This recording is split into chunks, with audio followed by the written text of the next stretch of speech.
title of the paper that I'm presenting today is Power and Piety from Mecca to Multan and Medan, Transnational Islamic Linkages and Islamic Reformism in Indonesia,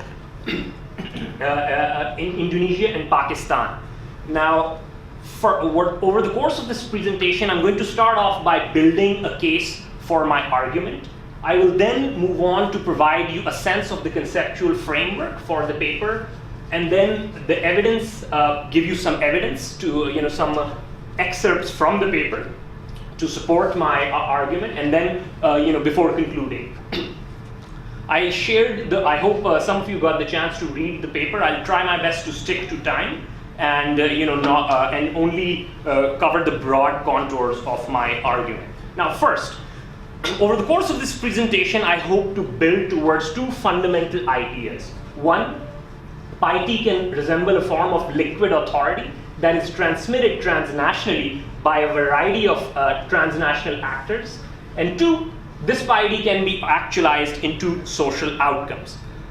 The broader puzzle that I'm trying to answer by looking at, giving you these by making these two claims and arguments is that since the Iranian Revolution in 1979, Islamist actors have taken center stage, in scholarly and policy debates of analysts and practitioners.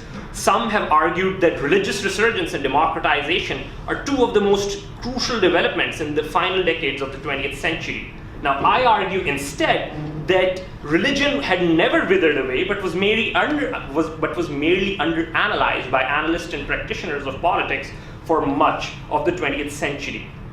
While the global events of religious significance, such as the Iranian Revolution and the 9/11 terror attacks, have increased attention towards Islamist actors, oftentimes these debates have followed narrow and small Islamist organizations that are linked with violence. So my paper is more about how sociologically these transnational actors have contributed to towards the so-called religious resurgence.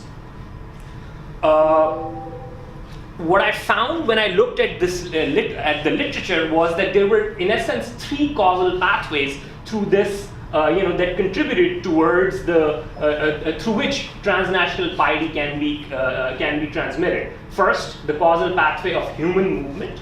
Second, the causal pathway of education and propagation. And third, the causal pathway of the rise in publishing, especially through new technologies and platforms such as the internet. These all causal pathways are, in essence, the pivots through which transnational piety, I argue, in the form of liquid authority, has been transmitted from the Middle East to Indonesia and Pakistan. The scope of the project broadly covers the cases of Pakistan and Indonesia, and some of the methods that I use, which are fairly common in my discipline, which is political science, include, this is largely a paper that is based off on process tracing or within case analysis. However, at the same time, what I do is that the causal pathways of human movement, the three causal pathways that I underline, they are not sufficient in addressing what modulates the transmission of transnational piety into social outcomes. Instead, what I also underline I channel Stephen Levitsky and Luncan Away's concepts of linkage and leverage. And what I argue is I propose structural and agentic arrays as two crucial heuristics which can help us understand the modulation of transnational piety levels. Broadly speaking, by structural arrays, I refer to the systemic pressure of the external pressure between two countries, such as Indonesia and between two regions, that forced the external pressure that was present. That forced them to basically engage to initiate transnational piety flows. And second, the agentic arrays refer to the density of ties between these two countries.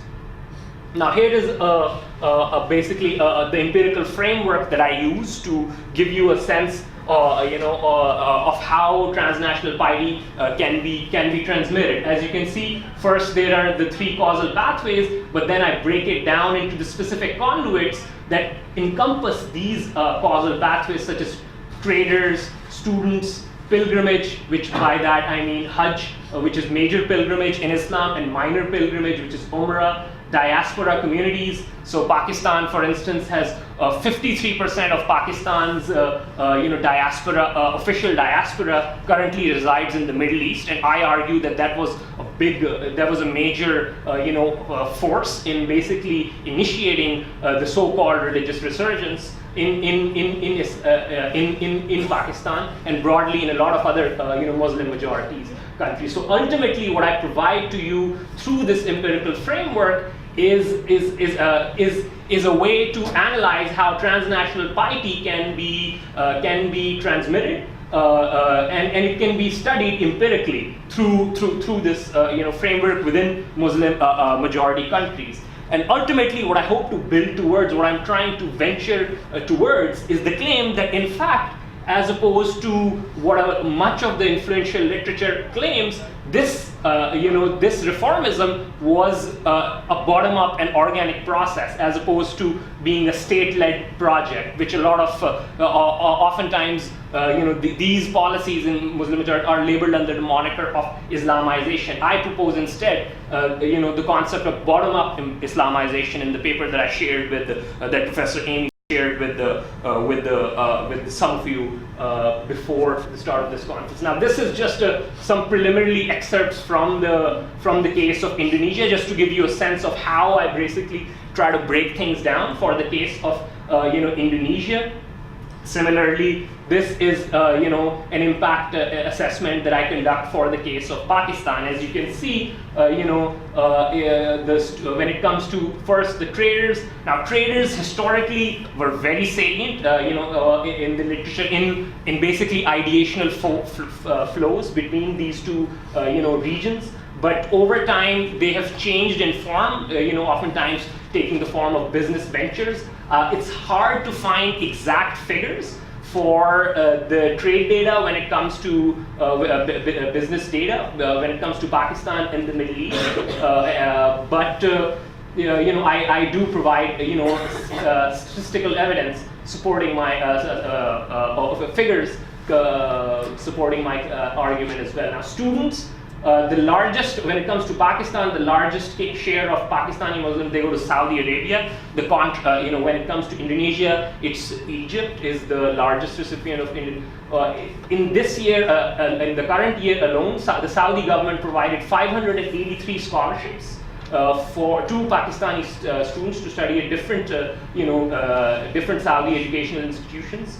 And as I mentioned, the diaspora communities, there are an estimated 4.76 million Pakistanis living in the Middle East, which continue to harbor strong ties back home to Pakistan, and as a consequence are crucial in the dissemination of ideational flows between these two regions. Pilgrims, Pakistan is the second largest recipient of Hajj quotas in the world. Indonesia is the largest country, is the country which has the highest number of Hajj quotas given to it by the Saudi government. Now, this is the major pilgrimage, which is Hajj. Minor pilgrimage, Pakistan is the largest, the single largest,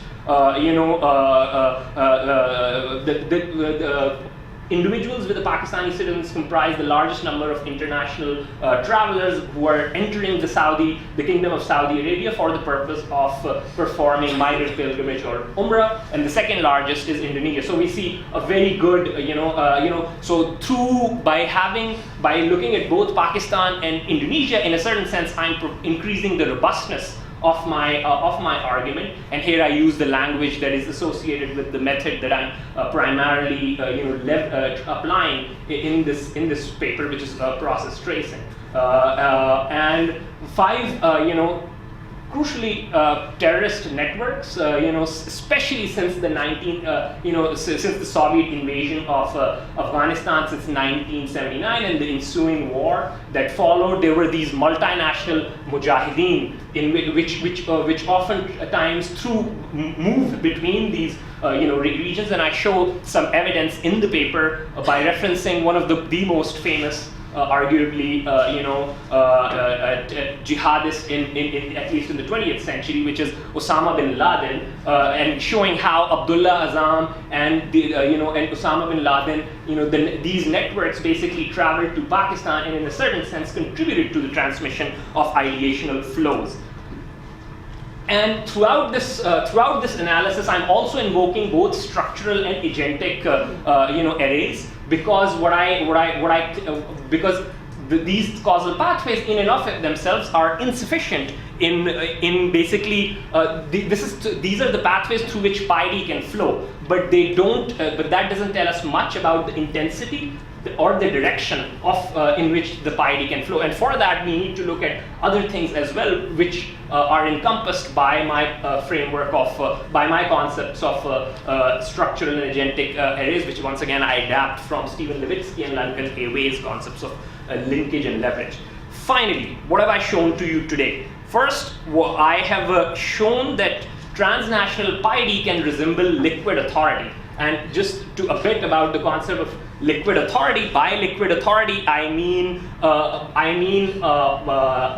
concept that is an understanding of authority that is more attentive to informality and that is more attentive to the social processes as opposed to formal delegation, which much of the literature understands authority as. And I argue invoking liquid authority can increase the explanatory leverage of a lot of the phenomena that we see across the world in religion, especially in religion and politics, such as the so-called rise religious resurgence, characterized especially post the 1979 Iranian Revolution.